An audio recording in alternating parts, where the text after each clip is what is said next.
పోరాడితిని, నా పరుగు తుదముట్టించి తిని, విశ్వాసమును కాపాడుకుంటునేటటువంటి అమూల్యమైనటువంటి 3 విషయాలు ఆ తిమోతి పత్రికలు చెప్తూ ముగించాడు. పిల్లరా, మరి ప్రారంభం కంటే ముగింపు చాలా శ్రేష్టమైనది. దేవుడు మనల్ని రక్షించుకున్న తర్వాత ఆ ప్రారంభ దశలో మనకు ఉంటుంది, ఎంత ఆశ ఉంటుందని అంటే ఈరోజు రాత్రి దేవుడు నాతో మాట్లాడాలి. నేను కూడా అలా చేశాను చాలాసార్లు. కాబట్టి ప్రారంభ దశలో ఆ విధమైనటువంటి ప్రార్థన చేస్తూ ఉంటాం. ప్రభువుని కలుసుకోవాలి, ప్రభువుని మాట్లాడాలి, ప్రభుతో మాట్లాడాలి, వాక్యం చదవాలి అనేటటువంటి తపన మనం కలుగుతూ ఉంటుంది. అయితే విశ్వాస జీవితంలో ఏమైపోతాం అన్నమాట, రాను రాను రాను రాను అది కాస్త సన్నగిలిపోతూ ఉంటుంది. అందుకే ఎఫెస్ సంఘంతో అన్నాడు ప్రకటన గ్రంథంలో, నీ మీద ఒక తప్పు నేను మోపుతున్నాను. ఏమిటా తప్పు అని అంటే, మొదట నీకు ఉండినటువంటి ప్రేమను నీవు వదిలితివని నేరం మోపుతున్నాను అన్నాడు. కాబట్టి ప్రియులారా, మనం ఆధ్యాత్మికంగా ఎదగాలి అని అంటే, ఒక మొక్క ఎదగాలి అని అంటే గాలి, నీరు, సూర్యరశ్మి ఎంత అవసరమో, అలాగే మన ఆత్మీయ జీవితం అంచెలంచెలుగా ఎదగాలంటే ప్రియులారా, వాక్యము, ప్రార్థన, సహవాసం అనేది చాలా ప్రాముఖ్యమైనది క్రైస్తవ జీవితంలో. కాబట్టి ఈ యొక్క ఆత్మీయమైనటువంటి ప్రాంగణం నేను చుట్టూ తిరిగినప్పుడు ఎంత ఆహ్లాదకరంగా ఉందో ఈ యొక్క వాతావరణమే చెప్పేస్తూ ఉంది. కాబట్టి మీరందరూ కూడా అలాగున ఎదుగుతున్నటువంటి వారు. అయితే ఇక్కడ అంటాడు కదా, క్రీస్తుకు కలిగినటువంటి సంపూర్ణతకు సమానమగు, సంపూర్ణత గలవారమగు అవ్వాలని చెప్పి ఇక్కడ మాట్లాడుతున్నాడు. ఆయన మన ప్రభు ఎవరు అనమాట, పరిపూర్ణుడు. అందుకే అన్నాడు, నీవు పరిపూర్ణుడేమై అవుటకు కోరినేడలా అన్నాడు. ఒక యవనస్తుడు ఏమన్నాడు అనంటే, ఒక యవనస్తుడు మంచి కోరికతో ప్రభు దగ్గరికి వచ్చాడు. ఏమన్నాడు అనంటే, సద్బోధకుడా, నిత్య జీవానికి నేను వారసున్నవాడని నేనేమి చేయాలి అని చెప్పి అడిగాడు. అడిగితే ఆయన అన్నాడు కదా, ఇవన్నీ నేను బాల్యం నుండి చేసుకుంటూ వస్తున్నాను అన్నాడు. అయితే నీకు ఒకటి కొదువుగా ఉన్నది అన్నాడు. కాబట్టి ఆత్మీయ జీవితంలో కొన్ని కొదువులు ఎంత ఆత్మీయులకైనా ఉంటా ఉంటాయి. కాబట్టి నేను జ్ఞాపకం చేస్తున్నాను, ఆ కొదువేమిటో నాకు కనబడుచున్నాయని చెప్పి మనం ఏం చేయాలన్నమాట, దేవుని సన్నిధిలో ప్రార్థనాపూర్వకంగా కనిపెట్టవలసినటువంటి వారమైనా. అలాగే కనిపెడుతూ క్రమంగా వాక్యం చదవాలి. ఇందాక నేను ఉదయం ఆ చర్చిలో కూడా జ్ఞాపకం చేశాను. ఎడుగో చూస్తుంటే ప్రాంగణంలో ఆ మాట రాయబడి ఉంది, యెహోవా గ్రంథమును పరిశీలనగా చదువుకోండి. యెషయా గ్రంథం 34:16 ఆ మాట ఉంటుంది పిల్లలు. కాబట్టి నేను జ్ఞాపకం చేస్తున్నాను, యెహోవా గ్రంథాన్ని మనం ఏం చేయాలన్నమాట, పరిశీలించి చదువుకోవాలి. నేను మాట్లాడుతుంది చెప్పండి, మీరు ఆత్మీయ పరిపక్వత కలిగినటువంటి వారు కానీ. బైబిల్లో అసలు ఎన్ని గ్రంథాలు ఉన్నాయి? 66. పాత నిబంధనలు ఎన్ని? పాత నిబంధన నేను అడుగుతున్నాను. పాత నిబంధన ఎన్ని, క్రొత్త నిబంధన ఎన్ని? పాత నిబంధన 39 కరెక్ట్. క్రొత్త నిబంధన 27. బైబిల్లో ఎన్ని అధ్యాయాలు ఉన్నాయి బైబిల్లో? ఎందుకంటే మీరంత ఆత్మీయ పరిపక్వత కలిగినటువంటి వారు. కాబట్టి ఎందుకు నేను విషయాలు అడుగుతున్నానంటే, వాక్యాన్ని, గ్రంథాన్ని పరిశీలన. బైబిల్లో ఎన్ని వచనాలు ఉన్నాయి, అన్ని బైబిల్లో ఎన్ని అధ్యాయాలు ఉన్నాయి, ఇవన్నీ కూడా మనం జాగ్రత్తగా చదవాలి. బైబిల్ ఎన్ని అధ్యాయాలు ఉన్నాయి, వచనాలు నేను చెప్పను, కానీ మళ్ళీ ఎప్పుడైనా వచ్చినప్పుడు మీరు చెప్పాలి. వచనాలు మీరు చెప్పాలి. అధ్యాయాలు ఏం చెప్పండి? 1189, అంటే 1189 అధ్యాయాలు కలిగినటువంటి గ్రంథం ఇది. కాబట్టి ప్రియ దేవుని బిడ్డలారా, నేను మీకు జ్ఞాపకం చేస్తున్నాను, పౌలు గారు 14 పత్రికలు రాశారు. ఎన్ని పత్రికలు రాశారు? 14 పత్రికలు రాశారు. అందులో 13 అని చెప్పి అంటారు, కానీ హెబ్రీ పత్రికలో చాలా వాదం ఉంది. అయితే హెబ్రీ పత్రికలో కూడా చాలా విషయాలు రాస్తూ ఉంటాడు. కాలంను బట్టి చూస్తూ ఉంటే మీరు పాలు త్రాగవలసినటువంటి వారికి కానీ బలమైనటువంటి ఆహారం మీకు తగదు అన్నాడు. పాలు త్రాగువాడు శిశువే అన్నాడు. కాబట్టి ఒకవేళ మా అంత స్థితిలోనికి ఇంకా మీరు రాకపోయినా నేను మీకు జ్ఞాపకం చేస్తున్నాను పిల్లరా, అందరం వస్తాం. దేవుడు అందరినీ ప్రేమిస్తున్నాడు. అందరికీ సమానంగా తన కృపవరాలు విశ్వాసమును బట్టి వారి వారి విశ్వాస పరిమాణం చొప్పున దేవుడు ఇస్తూ ఉన్నాడు. కాబట్టి ఆయన బిడ్డలమైనటువంటి మనం ఏం చేయాలి అంటే, ప్రతిదినం వాక్యాన్ని పరిశోధించాలి. వేరే సంగతులు అపోస్తుల కార్యగ్రంథంలో మనం చూస్తాం, పౌలు సీల చెప్పిన సంగతులు అలాగే ఉన్నాయో లేవో అని చెప్పి ప్రతి దినం వారు ఏం చేశారనమాట, లేఖనములను పరిశోధించారు. ఆ సంఘం పేరేంటి? బెరయా సంఘం కదా. పౌలు సీల చెప్పిన సంగతులు అలాగే ఉన్నవో లేవో అని చెప్పి వాక్యాన్ని పరిశోధించారు. కాబట్టి పిల్లరా, వాక్య పరిశోధకులుగా మనం ఉండి దేవుని యొక్క వాక్యంలో అంచెలంచెలుగా ముందుకు సాగాలని చెప్పి మాట్లాడుతున్నాడు. ఇక్కడ ఏమన్నాడు అనమాట, 11, 12 వచ్చిన 4వ అధ్యాయంలో కలిసి ఉన్నాయి ఇవి. ఏమన్నాడు ఇక్కడ, మనమందరమును విశ్వాస విషయంలో, ఏంటంట, మనమందరము విశ్వాస విషయంలో. ఒకసారి శిష్యుల్ని ప్రభు గద్దించాడు. విశ్వాసం లేని మూర్ఖతరము వాళ్ళారా, ఎంతకాలం నేను మీతో ఉంటాను, ఎంతవరకు మిమ్మల్ని సహిస్తాను, ఆ వ్యక్తిని నా యొద్దకు తీసుకురండి అన్నాడు. ఎక్కడో చెప్తారా, విశ్వాసం లేని మూర్ఖతరము వాళ్ళారా, ఎంతకాలం మీతో ఉంటాను, ఎంతవరకు మిమ్మల్ని నేను సహిస్తాను అన్నాడు. ఏది యేసు వార్త చెప్తారా, మంచి విషయం తల్లి జ్ఞాపకం చేసింది. మార్కు సువార్త 9వ అధ్యాయంలో ఆ విషయాలన్నీ కూడా మనకు కనబడతాయి. మార్కు సువార్త 9వ అధ్యాయం 23వ వచనం అన్నాడు కదా, నమ్ముట నీ వల్ల అయితే నమ్మువానికి సమస్తమును సాధ్యమే అన్నాడు. కాబట్టి పిల్లరా, విశ్వాసము లేక నమ్మిక మన యొక్క జీవితంలో చాలా ప్రాముఖ్యమైనది. కాబట్టి ఆయన శక్తిని నమ్మాలి, ఆయన ప్రేమను నమ్మాలి, ఆయన పునరుద్ధానాన్ని నమ్మాలి. పిల్లరా, ఆయన యొక్క చేసినటువంటి అద్భుత సూచక క్రియలన్నీ కూడా మనం నమ్మాలి. యోహాను సువార్త చివరి అధ్యాయం చివరి వచనంలో రాస్తూ అన్నాడు కదా, ఏమన్నాడు అని అంటే, చూడండి, యేసు చేసిన కార్యములు ఇంకను అనేకములు కలవు కానీ వాటిలో ప్రతిదాన్ని వివరించి వ్రాసినట్లయితే అట్లు వ్రాయబడినటువంటి గ్రంథాలకు భూలోకమైన చాలదని తోచుతున్నది అని చెప్పి జ్ఞాపకం చేశాడు. కాబట్టి ఇక్కడ మాట్లాడుతున్నాడు, ఆయన చేసిన కార్యాలు ఎన్నో ఉన్నాయి. కాబట్టి మన కుటుంబాల్లో, ఆయన నమ్మినటువంటి కుటుంబాల్లో మారుమనసు పొంది రక్షింపబడి దేవుని సేవ కొరకై ఆ విశ్వాసంలో ముందు సాగుతున్నటువంటి కుటుంబాల్లో ఆయన శక్తిని నమ్మాలి, ఆయన ప్రేమను నమ్మాలి, ఆయన యొక్క విశ్వాసాన్ని వమ్మి చేయకూడదు ఆయన బిడ్డలమైనటువంటి మనం. కాబట్టి మాట్లాడుతామన్నాడు అనమాట, విశ్వాస విషయంలోను దేవుని కుమారుని గురించిన జ్ఞానము విషయంలోను ఏకత్వం పొందినటువంటి వారు అన్నారు. దేవుని కుమారుని గురించిన జ్ఞానం, ఆయన పేరేమన్నమాట, సర్వ జ్ఞాని ఆయన. కాబట్టి జ్ఞానం ఎక్కడి నుంచి వస్తుంది అని చెప్పని అన్నాడు. యోబు గ్రంథంలో మనం ఆలోచన చేస్తుంటే, యెహోవా యందు భయభక్తులే జ్ఞానమనియు కదా, ఎక్కడుందన్నమాట, యోబు గ్రంథం 28 మాట్లాడుతుంది. కాబట్టి యెహోవా యందు భయభక్తులే జ్ఞానమని అని చెప్పి మాట్లాడాడు. కాబట్టి ఆయన బిడ్డలమైనటువంటి మనం దేవుని కుమారుని కూర్చిన ఆ జ్ఞానం విషయంలో మనం ఏం చేయాలన్నమాట, ఏకత్వం పొందినటువంటి వారమై. కాబట్టి రక్షించబడినటువంటి క్రైస్తవ బిడ్డలమైనటువంటి మనం ఐకమత్యం అనేది చాలా ప్రాముఖ్యమైనది. Unity is most important in our Christian life. ఈ ఐకమత్యము అనేది మన జీవితంలో చాలా ప్రాముఖ్యమైన పిల్లలు. కాబట్టి అన్నాడు 133వ కీర్తన 1-2 వచనాల్లో మాట్లాడతాడు, సహోదరుల ఐక్యత కలిగి నివసించుట ఎంత మేలు, ఎంత మనోహరం అన్నాడు. కాబట్టి ఐక్యత మనకు కావాలి. గాంధీ మహాత్ముడు అన్నటువంటి మాటలు గత ఉదయం నేను జ్ఞాపకం చేశాను చర్చిలో. ఏమన్నాడనంటే, క్రైస్తవ బిడ్డలు బైబిల్ వాక్యాన్ని అనుసరిస్తూ ముందుకు సాగగలిగితే, దేవుని ప్రేమను అర్థం చేసుకుని ముందుకు సాగగలిగితే భారతదేశాన్ని అంతటినీ కూడా క్రైస్తవులుగా మార్చుకోవచ్చు అన్నాడు. కాబట్టి నేను జ్ఞాపకం చేస్తున్నాను, ఈ రాత్రికాల సమయంలో వాక్యానుసారమైనటువంటి జీవితం మనకు కావాలి, ఆధ్యాత్మికమైనటువంటి అభివృద్ధి మనకు కావాలి అని ప్రభు కోరుతున్నాడు. వాక్యానుసారమైనటువంటి జీవితం మనకు కావాలని కోరుతున్నాడు. అంత మాత్రమే కాకుండా ఐక్యమత్యమే మహాబలము. పిల్లలు, ఐక్యత అనేది చాలా ప్రాముఖ్యమైనది. 133వ కీర్తన చాలా చిన్నదే కానీ చాలా విషయాలు జ్ఞాపకం చేస్తాడు. సహోదరుల ఐక్యత కలిగి నివసించుట ఎంత మేలు, ఎంత మనోహరము. అది కదా, తల మీద పోయబడి ఆహారం గడ్డం మీదుగా అంచున మట్టుకు తిరిగాడు పరిమళ తైలం వల్ల ఉంటుంది. మాట్లాడుతూ ముగిస్తాను కదా. అక్కడ ఆశీర్వాదమును, రెండవది శాశ్వత జీవమును అచ్చట ఉండవలని ఆయన.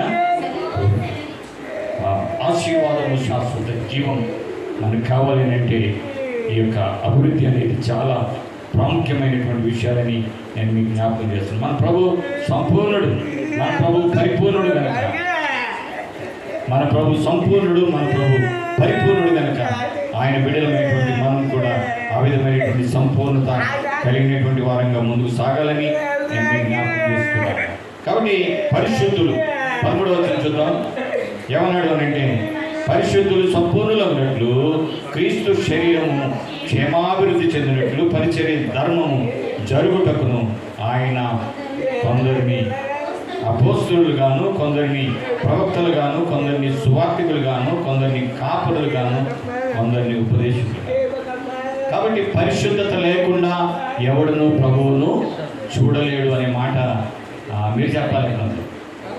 పరిశుద్ధత లేకుండా ఎవడు కూడా ప్రభువును చూడలేడు. కొన్ని నేను వాక్యాన్ని ప్రకటిస్తూ ప్రియులారా, మీ విశ్వాసాన్ని ఇంకా పరీక్షించడానికి అనేక స్థలాల్లో ఈ విధమైనటువంటి క్వశ్చన్స్ అడుగుతూ ఉంటాను.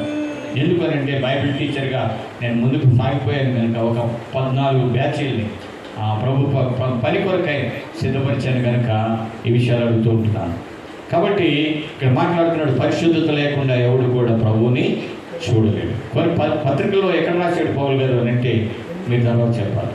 పరిశుద్ధత లేకుండా ఎవడు కూడా ప్రభువుని చూడలేడు. పేతురు గారు రాస్తాడు కదా, నేను పరిశుద్ధుడనై ఉన్న ప్రకారము మీరును పరిశుద్ధులై ఉండడని, పూర్వ ప్రజ్ఞాన దశలో మీకు ఉన్నటువంటి ఆశను అనుసరించి ప్రవర్తింపక మిమ్మల్ని పిలిచిన వాడు పరిశుద్ధుడు కనుక మీరు కూడా సమస్త ప్రవర్తన యందు పరిశుద్ధులుగా ఉండాలి. ఒక వ్యక్తి ఆత్మీయంగా ఎదుగుతున్నాడు అని అంటే ప్రియులరా, ఇవన్నీ మనం కలిగి ఉండాలి. ఇవన్నీ మనం కలిగి ఉన్నప్పుడు ప్రియులరా, ఆధ్యాత్మికమైనటువంటి ఎదుగుదల, ఆధ్యాత్మికమైనటువంటి పరిపక్వత ఈ సహోదరుడికి ఉంది అని చెప్పి ప్రియులరా మనం తెలుసుకోవచ్చు.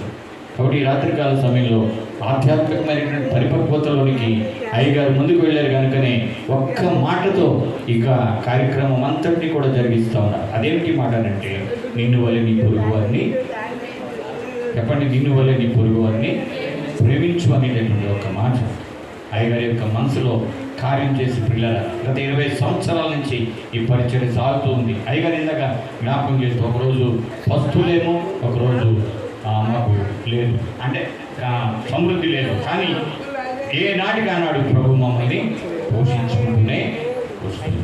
ఆధ్యాత్మికమైనటువంటి పరిపక్వత కలిగినటువంటి వారంగా ఎలా ఉంటాం. కాబట్టి ఇక్కడ అంటున్నాడు క్రీస్తు శరీరము, దాని గ్రీకులో ఏమన్నాడు అని అంటే ఎక్లీషియా అన్నాడు. ఎక్లీషియా అనగా కాల్డ్ అవుట్ అనగా పిలువబడినది లేదా ప్రత్యేకించబడినది. We are separated people in this world. మన లోకంలో నుండి ప్రత్యేకించబడినటువంటి వారం కనుక ఆధ్యాత్మికమైనటువంటి పరిపక్వత కలిగినటువంటి వారంగా మనం ఏం చేయాలన్నమాట, మన యొక్క క్రియల ద్వారా, మన యొక్క ఉద్దేశాల ద్వారా, మన తలంపుల ద్వారా, మన నడవడి ద్వారా మనలో నుండి ఎవరు చూడాలన్నమాట, లోకస్తులు క్రీస్తును చూడాలి, క్రీస్తు ప్రభుని చూడాలి ప్రియులారా. కాబట్టి ఈ రాత్రికాల సమయంలో నేను అక్కడ ప్రార్థన చేస్తూ ఇందాక జ్ఞాపకం చేశాను, వీరెవరో మాకు తెలియకపోయినా నాయన, మేమెవరో వీరికి తెలియకపోయినా ప్రభు, అయ్యగారికి తెలియకపోయినా మరి ఒక్కొక్కరిని వారి యొక్క అవసరతలు బట్టి అనాథలుగా ఉన్నటువంటి వారిని, లేదా మతి చెడినటువంటి వారిని, నది లోకంలో దిక్కు దివాణా లేకుండా తిరుగుతున్నటువంటి వారిని కనుగొని ప్రియులారా ఈ ఆశ్రమానికి తీసుకొచ్చి నడిపిస్తున్నారంటే ఆధ్యాత్మిక పరిపక్వత కాదంటారా? అయ్యగారు యొక్క ప్రేమ, దేవుని యొక్క వాక్యం మనం చూస్తున్నాం, నిన్ను వలె నీ పొరుగు వారిని ప్రేమించు. కాబట్టి సంఘం అంటే క్రీస్తు శరీరం, దాని గ్రీకులో ఏమన్నారంటే ఎక్లీషియా అన్నారు. ఎక్లీషియా అంటే కాల్డ్ అవుట్ అని అంటే పిలువబడినది లేదా ప్రత్యేకించబడినది అర్థం. పిలువబడినది లేదా ప్రత్యేకించబడినది. కాబట్టి మనమంతా కూడా ప్రత్యేక జనాంగంగా ఈ లోకంలో ఆధ్యాత్మికమైనటువంటి పరిపక్వతలో ఎదుగుదలలో ఉన్నటువంటి మనం క్రీస్తు ప్రేమను అంటే ధరించుకునేటువంటి వారంగా, దీనంతటికి అనుబంధమైనటువంటి క్రీస్తు ప్రేమను ధరించుకోమని ఇదే పత్రికలో వ్రాయబడి ఉంది పిల్లలు. కాబట్టి మనం ఏం చేయాలన్నమాట, క్రీస్తు ప్రేమను ధరించుకునేటువంటి వారంగా ముందుకు సాగాలి. కాబట్టి ఇక్కడ అంటారు, ఇంకా ఏమన్నాడు, ప్రేమ కలిగి సత్యము చెప్పుచు క్రీస్తు వలె ఉండుటకు మనం అన్ని విషయాల్లో ఎదుగుదాము అన్నాడు. ప్రేమ కలిగి సత్యము చెప్పుచు, నిన్ను ప్రేమ కలిగి సత్యము చెప్పుచు క్రీస్తు వలె ఉండడానికి. కొరింథీయులకు రాసిన మొదటి పత్రిక 14వ అధ్యాయం చివరి వచనం అంటాడు కదా, విశ్వాసము, ప్రేమ, నిరీక్షణ, ఇందులో శ్రేష్టమైనది ఏంటనమాట, ప్రేమయే అన్నాడు. ప్రేమ కలిగి సత్యము చెప్పుచు క్రీస్తు వలె ఉండడానికి అన్ని విషయాల్లో ఎదుగుదాము అని అంటే ఇందులో శ్రేష్టమైనది ఏంటనమాట, ప్రేమ అన్నాడు. కాబట్టి పిల్లరా, ప్రేమ, లవ్. కాబట్టి ఈ యొక్క లవ్ అండ్ ఎఫెక్షన్ మనం కలిగినటువంటి వారంగా దేవుని బిడ్డలమైనటువంటి మనం ముందుకు సాగాలని ప్రభు పేట నేను మీకు మనవి చేస్తున్నాను పిల్లరా. కాబట్టి ఆధ్యాత్మికమైనటువంటి పరిపక్వత నీకుందా అని అంటే మనకుందో లేదో మనం వాక్యం ద్వారా పరీక్షించుకోవాలి. పరీక్షించుకుంటూ ఈ విధంగా ముందుకు సాగాలని చెప్పి నేను మీకు మనవి చేస్తున్నాను. ఈ రాత్రికాల సమయంలో ప్రియ దేవుని బిడ్డలారా, మనం ఇంకా పసిపిల్లలంగా ఉన్నామా? పేతురు రాసిన మొదటి పత్రిక, పసిపిల్లలంగా లేము, ఎదుగుదల ఉందనంటే ఇవి ఉండకూడదు మనలో. చూడండి, పేతురు రాసిన మొదటి పత్రిక 2వ అధ్యాయం మొదటి 2 వచనాలు మనం చూస్తూ ఉంటే, ప్రభువు దయాళుడని మీరు రుచి చూచిన ఎడల సమస్తమైన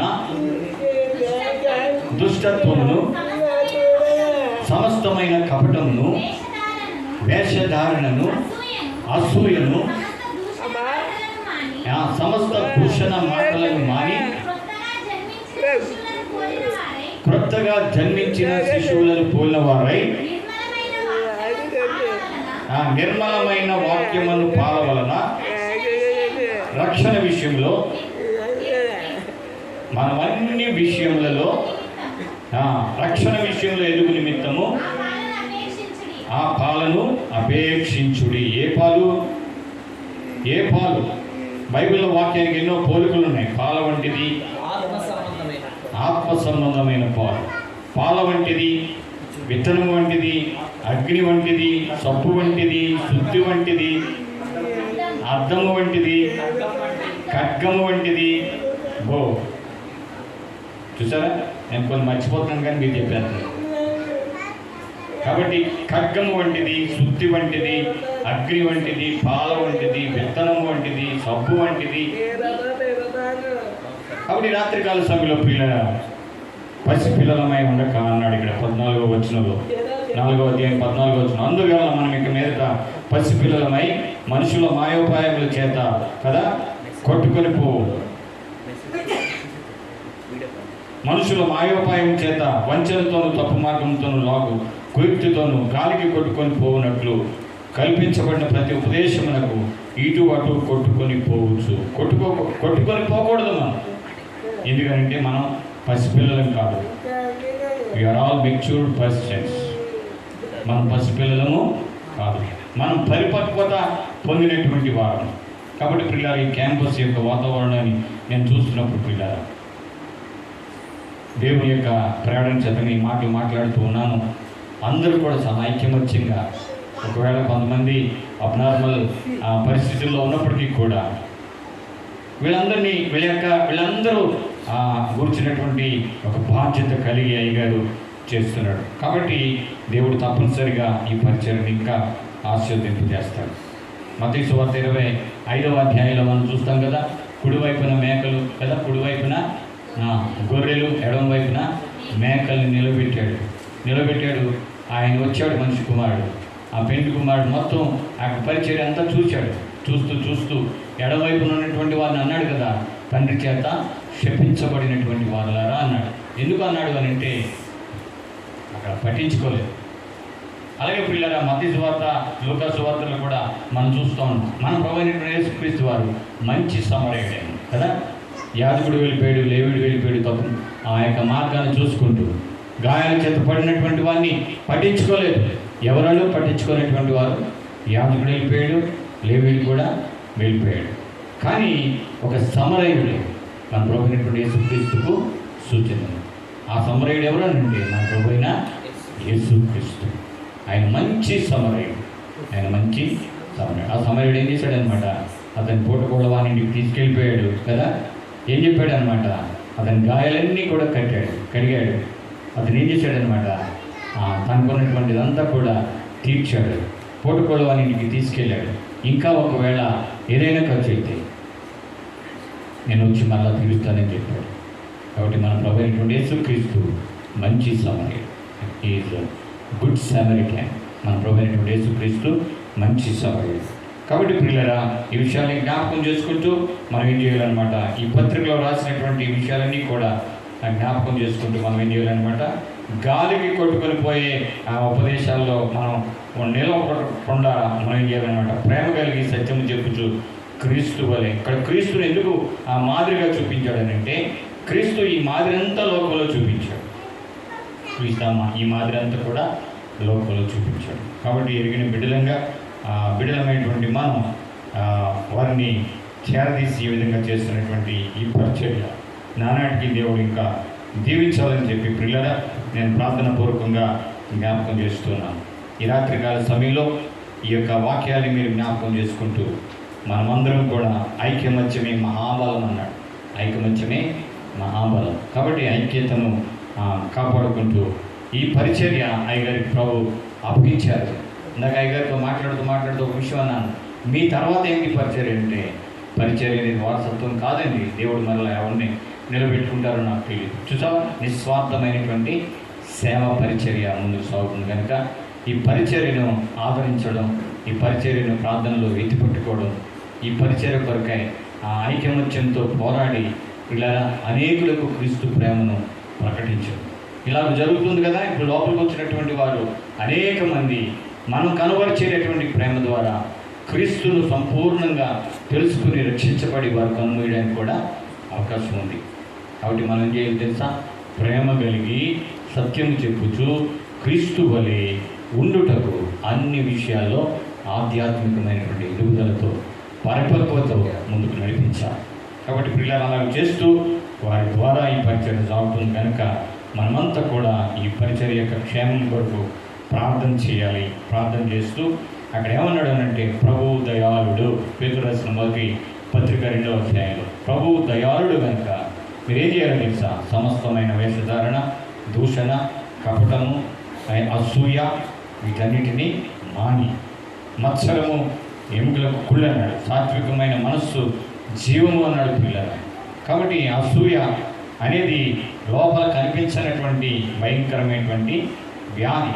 ఎయిడ్స్ కంటే ఘోరమైంది, ఎబోలా వైరస్ కంటే ఘోరమైంది ఏంటనమాట అసూయ, మత్సరం.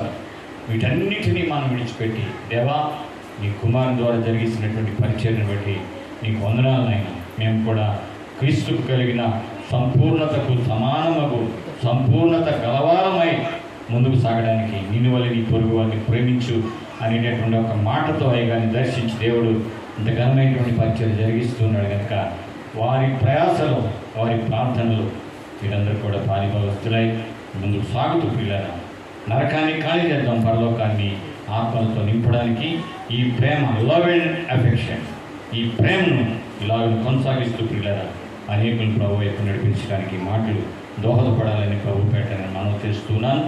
అలాగే ఆధ్యాత్మికమైనటువంటి ఎదుగుదలతో మనం ముందుకు సాగిపోదాం. ఈ మాటలు ప్రభు మా యొక్క ఇంటిలో దీవించినగాక. సమయం ఇచ్చినటువంటి అయ్యగారికి ప్రత్యేకించి వందనాలు తెలియజేస్తున్నాం. ప్రార్థన చేసుకుందాం, ప్రార్థన చేద్దాం. ప్రేమ కలిగిన మా తండ్రి, మీకు వందనాలు, స్తోత్రాలు నాయనా. నీ గొప్ప దేవుడు, ఇంకా అసాధ్యమైనట్టు ఏది కూడా లేదు ప్రభువా.